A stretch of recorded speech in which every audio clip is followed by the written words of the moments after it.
Sport, Popo Sport, Topo Sport, Topo Sport, Popo Sport, Popo Sport.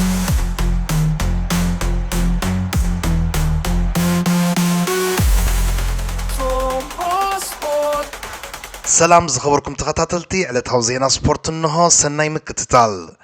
ኤርትራዊት ኦሎምፒካዊት አትሌት ናዝሬት ወልዱ ድሕረናይ ኣስታት ክልተ ዓመት ብኩራት ናብ ውድድር ኣትሌቲክስ ከም ዝተመልሰት ተፈሊጡ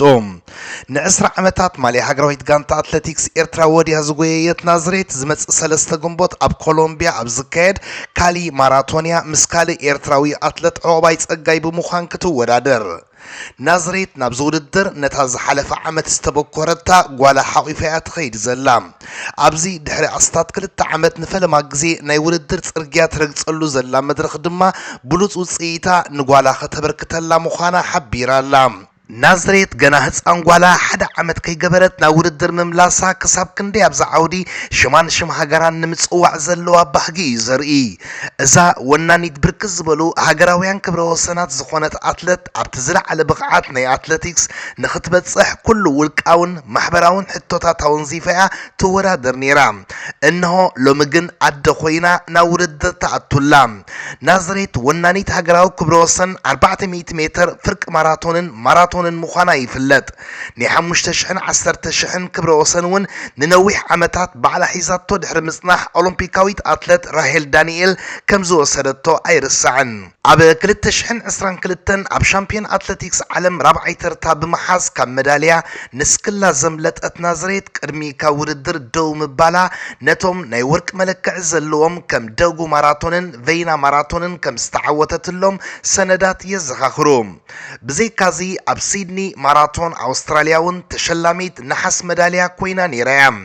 እዛ ድምቕቲ ኣትሌት ናብ ጽርግያ ምምላሳ እምበኣር ንሃገራዊት ጋንታ ኣትሌቲክስ ኤርትራ ዓብ ብልጫ እዩ ንኦሎምፒካዊት ኣትሌት ናዝሬት ወልዱን ዕቁባይ ጸጋይን ጽቡቕ ዕድል ንምንየሎም ኒኮ ኦሬሊ ኣብዚ እዋን ብዘርእዮ ዘሎ ድሙቕ ብቕዓት ዝተፈላለዩ መግለጺታት ይወሃቦ ከም ዘሎ ዝፍለጥ ኮይኑ ፍሉጥ ጸሓፊ መርበብ ሓበሬታ ሚረር ጆን ክሮስ ከዓ እቲ ካልእ ንጎለ ካንተ ክብል ፍሉይ አንቀጽ ሒፉሉሎም ኒኮ ኦሬሊ ሕጂ ምስ ቀዳሞት 11 ተሰለፍቲ ሃገራዊት ጋንታ እንግሊዝ ኣብ ዋንጫ ዓለም ምዃኑ ጥራይ ዘይኮነ ረጋጊጹ ኣብቲ ውድድር ካብ ብሉጻት ተጻወትቲ ከም ዝኸውን እዩ ኣመስኪሩ ይብል እቲ ጸሓፊ ንሱ ቅድሚ ሎሚ ምስ ናይ ኒውካስል ሉዊስሃል ክወዳደር ይፍትን ነይሩ እንተሕጂ ግን በበይኖም ደረጃ እዮም ዝብል ኣብ ጸጋማይ መስመር ምክልኻል ኣብ ማእከል ምክልኻልን ኣብ መስመር ምክፍፋልን ይጻወት ብምህላው ድማ ኣብ ኩሉ ቦታ ስለ ዝርከብ ናይ ሲቲ ንጎሎ ካንተ እዩ ኢሉ ጂን ክሮስ ሙሉእ መረጋገጽ እናበለ ነስተጻዋታይ ኣድናቆቱ ይገልጸሉሎም እዚ ጸሓፊ ኣብዛ ዓመተ ስፖርት ዴክላን ራይስ ኣብ ኣርሰናል ብሩኖ ፈርናንደስ ከዓ ኣብ ማንቸስተር ዩናይትድ እቶም ዝበለጹ ተጻወትቲ እዮም መብዛሕትኡ እዋን ብሉጽ ተጻዋታይ ካብታ ጽዋዕ ዘለዓለት ጋንታ ስለ ዝጽዋዕ ግን ካብ ሲቲ ኦሬሊ ከም ሕጹይ ተቐረበ መን ይቃወመኒ ዝብል ሕቶውን ኣቕሪቡሎም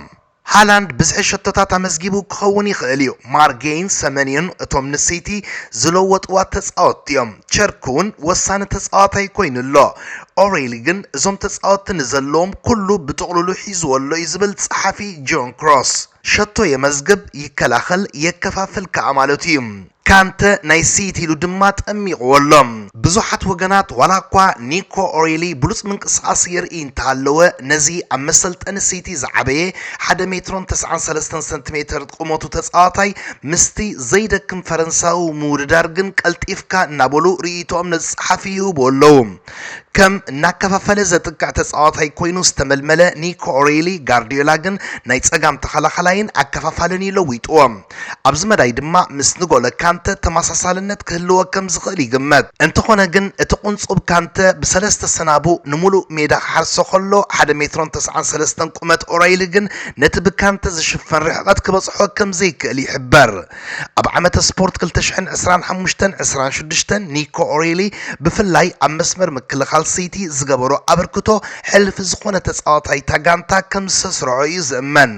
ኩዕሶ ይምንጥል ጥራይ ዘይኮነ ኩዕሶ ይሕዝውን ይብል ጆን ክሮስ ከም ካንተ ድማ ኩዕሶ ብብልሑ ኣብ ዝመልሰሉ ወይ ዝምንጥለሉ ናብ ሮድርን ካልኦትን ኣብ ልክዕ ግዜን ቦታን ከም ዝቐብል ድማ ይምስክረሉ ኦሬሊ ኩዕሶ ኣብ ምምንጣል ኣብዛ ዓመት ስፖርት ብ55.3 ሚታዊት ካብ ከፋፈልቲ ኣብ ቀዳማይ ይስራዕ 85.5 ሚታዊት ዘቐበሎም ኳዕሳሱ ኣብ ልክዕ ቦታኦም ብምዃኖም ድማ ምስ ቀዳሞት 5 ተጻወትቲ ፕሪምየር ሊግ የስርዖም ብዙሓት ወገናት ኦሬሊ ኣብ ምክልኻል ብዝገብሮ ኣበርክቶ ምስ ንጎለ ካንተ ክመሳሰል ከም ዝኽእል ይሰማምዑ እዮም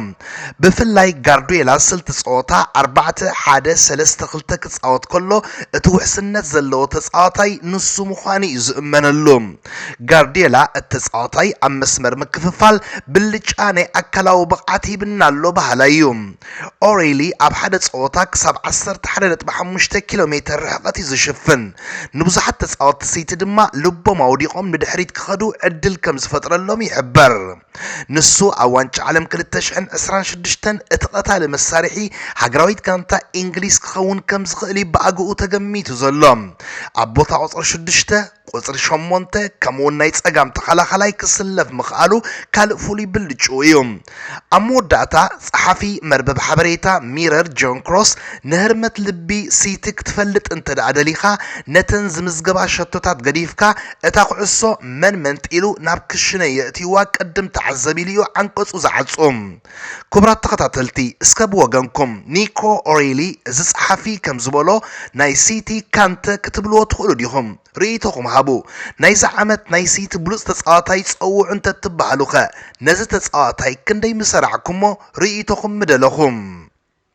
ስፓኛዊ ላሚኔ ያማል ሽልማት ላውረስ አዋርድ 2026 ከም ዝወሰደ ተፈሊጡ ያማል እቲ ዝበለጸ መንእሰይ ስፖርታዊ ናይ ዓመት ተባሂሉ ነዚ ሽልማት በቂዑ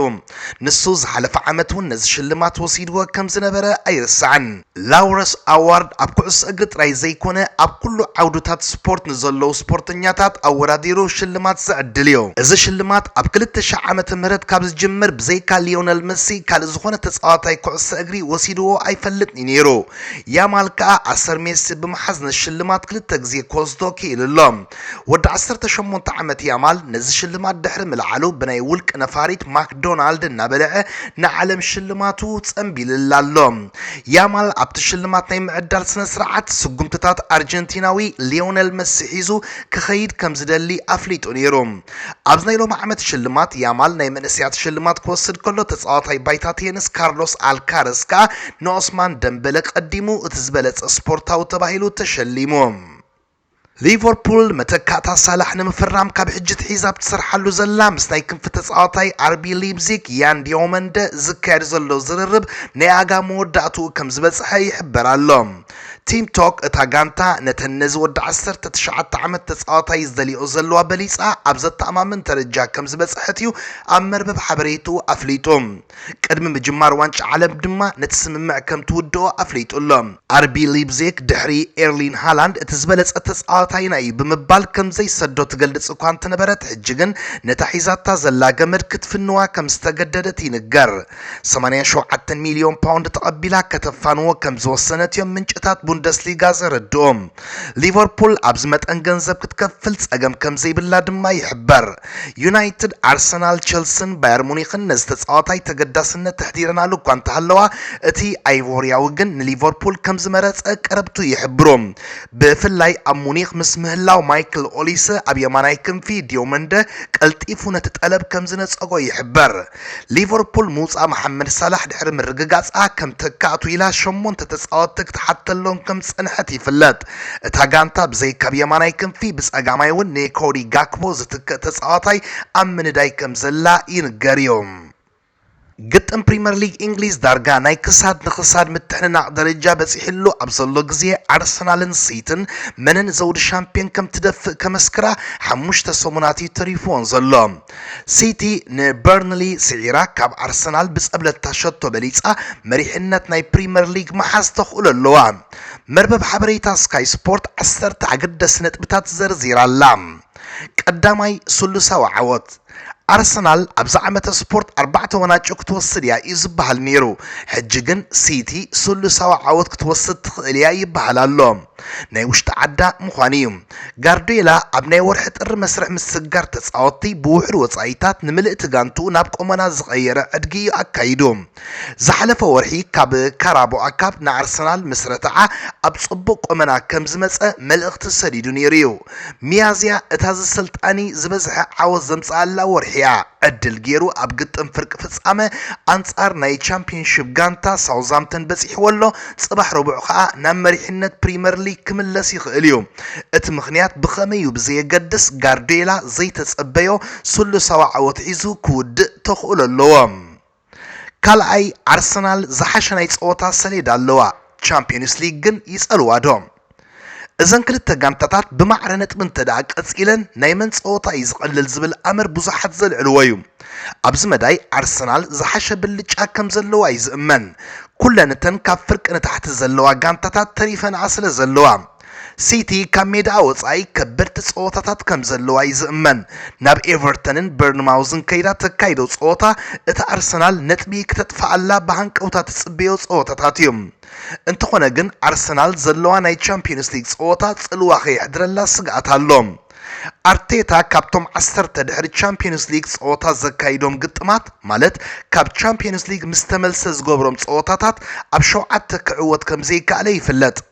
ድሕሪ ክልተ ናይ ፍርቂ ፍጻመ ናይ ቻምፒየንስ ሊግ ፀወታታት ኣንጻር ኣትሌቲኮ ማድሪድ ምዃኑ እዩ ናብ ፉልሃም ከይዱ ዘካይዶ ፀወታን ናብታ ኣብ ናይ ምህላውን ምምላስን ከቢድ ፈተነ ዘላ ዌስትሃም ከይዱ እዩ ክገጥም ክሳብ ክንደዩ ኣርቴታ ብኣትሌቲኮ ክፅለው ሳልሳይ ርጉእ ርእሲ ቁኑዕ ውሳነ ይወስድ ዝብል ኣምር ኣርሰናል ኣቐዲማ ንበርንማውዝ ረቲዓታ ተትነብር ነይራ ናይ 12 ነጥቢ ጋግ መንፀፈት ነይራ እቲ ጉያ ድማ ሽዑ ተወዲኡ ነይሩ እታ ግጥም ድሕሪ 207 መዓልታት መሪሕነታ ከይተረክብ ኣብ ስግኣት ዘውደቐት ምዃና እዩ ዝእመን ተፃወተን ደገፍትን ኣርሰናል ዳርጋ ንሙሉእ ወቕቲ ድሕሪ 22 ዓመት ዋንጫ ፕሪምየር ሊግ መሊስናያ ክብሉ እዮም ፀኒሖም በንጻሩ ሲቲ ዋንጫ ክትወስድ ዝብል ግምት ትሑት እዩ ነይሩ ጋርዲዮላ ድባዕሉ ከምኡ ዝብል እምነት ኣይነበሮን ሕጂ ግን ነገራት ተቐያይሩ እዩ ዘሎ ሲቲ ዋላ እውን ኣርሰናል ነዛ ዋንጫ እንተወሰደታ ዝከኣላ ከም ዝገበረት እዩ ክዝረበላ ሲቲ እንተደኣ ሻምፒዮን ኮይና ግን ኣርሰናል ክትዋረድ እያ እዚ ድማ ርእሲ ተፃወቲ ክልቲአን ጋንታታት ኣብ ክልተ ጫፍ ከም ዘሎ ይእምን እዚ ተሪፉ ንዘሎ ፀወታ ብኸመይ እዩ ክፀልዎም ራብዓይ ኣርሰናል እቲ ቁኑዕ ዓጥቃዓይ ክትመርፅ ብዝሒ ሸቶታት ኣገዳሲ ፈላላይ ነጥቢ እንተደኣ ኮይኑ ኣርሰናል ኣብ ቅድሚት ቀዋሚ ሰብ የድልዮ ኣሎ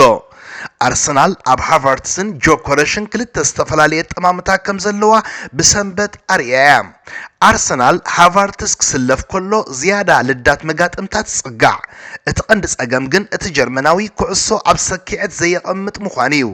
በንጻሩ ብሉፅ ብቕዓት ኣይሃለዎ ጆኮረሽ ወዳእ ምዃኑ ዘመዝገቦም 18 ሸቶታት ክምስክሩሉ ይኽእሉ እዮም ስለዚ ኣርቴታ መስመር መጥቃዕቱ ብርግኣት ዝመርፀሉ ኩነታት የድልዮ ኣሎ ሓምሻይ ፀላው ተራ ሪያን ቸርኪ ንሲቲ ማርጌይን ሰመንዮን ከም ዝቐየርዋ ክዝረብ ይኽእል ይኸውን እዩ ናይ ቸርኪ ቆመና እውን ማዕረዞም ተፃወቲ ከም ዝስራዕ እዩ ዝሕበር ሲቲ ኣብቲ ንመወዳእታ ግዜ ፕሪምየር ሊግ ዝወሰደትሉ እዋን ከምዚ ናይ ሎሚ ቸርኪ ፊል ፎደን እዩ ነይሩ ሎሚ ከዓ ባዕሉ ቸርኪ ኮይኑላ ኣሎ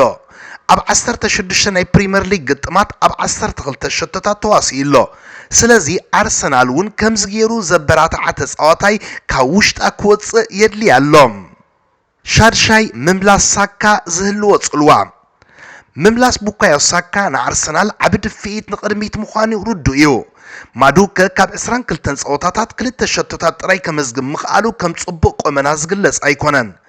ኦዲጋርድን ሃቫርትዝን እንተደኣ ንመስመር መጥቃዕቲ ኣርሰናል ዝቕልስዎ ኮይኖም ሳካ ከዓ እንታይ ዓይነት ሓገዝ የበርክት ንምግማቱ ዘፀግም ኣይመስልን እዞም ሰለስተ ተፃወቲ ንፈለማ ግዜ ብሓንሳብ ዝተሰለፉሉ ብ21 ታሕሳስ 2024 እዩ ነይሩ ካብቲ ግጥም ድማ ንክሪስታል ፓላስ 5-1 ስዒሮማ ነይሮም ብድሕሪኡ ሎሚኦም ንፈለማ ግዜ ብሓንሳብ ክጅምሩ ዕድል ዘሎ ኣርሰናል ኣብዚ ወቕቲ ዘይፈተነቶ ነገር እዩ ሻብዓይ ሲቲ ንሮድሪ እንተደኣ ክሲራቶም ሮድሪ ኣብ ናይ ሰንበት ጸወታ ኣብ መበል 88 ደቂቕ እናሓንከሰ ካብ ሜዳ ከም ዝወፀን ጋርዲዮላ ከዓ መጉዳእቲ ከም ዘጋጠሙን ገሊጹ ነይሩ እዩ። ምኽሳር ዝተጻወታይ ምኽሳር ጽዋዕ ፕሪምየር ሊግ ምዃኑ ዝኣምኑ ውሑዳት ኣይኮኑን። ሮድሪ ንኹሉ ተጻዋታይ ሲቲ ግቡእ ስርሑ ከም ዝዓምም ዝገብር ተጻዋታይ እዩ። ጽባሕ ረቡዕ ኣንጻር በርንሊ ጋርዲዮላ ሪስክ ከም ዘይወስደሉ ፍሉጥ እዩ። ብድሕሪኡ ግን ጽልውኡ ንቐመኑኡን ክርአ እዩ። ሻምናይ ዕድል ጋብርኤል ብሰንበት ጋብርኤል ንሃላንድ ብርእሱ ሃሪሙ ብቀይሕ ካርድ ካብ ሜዳ እንተዝባረር ነይሩ ንሰለስተ ጸወታታት ምተኸስረ እሞ ምዘይ ምህላው ካላፊዮርን ቲምበርን ተደሚሩ መስመር ምክልኻል ኣርሰናል ፍጹም መዓነወ ነይሩ። ዋንጫ ፕሪምየር ሊግ ድማ ከመርእስቲ ኣይምተልዓለትን ሕጂ። እቲ ብራዚላዊ ካብዚ ወፂኡ ጸወታ ክቕጽል ምኽኣሉ ግን እቲ ኣርሰናል ከም ዕድለኛ ትብሎ ጉዕዞ ኮይኑ ብምህላው ሕጂ ተሓስበሉ ነገር የብላን። ታሽዓይ መጻኢ ጋርዲዮላ ኣብ ኢትሓድ ክጸንዕ ድዩ ክኸይድ ኣይተነጸረን ዘሎ። መጻኢ ዝሰልጣኒ ኣብዛ ዓመተ ስፖርት ብዘእትዎ ምህርቲ ከም ዝውሰን እዩ ዝሕበር። ጋርዲዮላ ስሉሳዊ ናይ ውሽጢ ሃገር ዓወት ተዳዓቲሩ ኣብ ኢትሓድ ዘጸንሕ የብሉን እዩ ዝበሃል። ፕሪምየር ሊግ ኣርሰናል እንተዳ ወሲዳታ ግን ሓደ ዓመት ክጸንሕ ይኽእል እዩ ዝብል ግምት ኣሎ። ክቡራት ተኸታተልቲ ነዚ ዕለት ዘዳለኽዎ ትሕዝቶ ዝተፈጺሙሎ ሰላም ወሰናይ። Sport, Sport, Sport, Sport, Sport, Sport.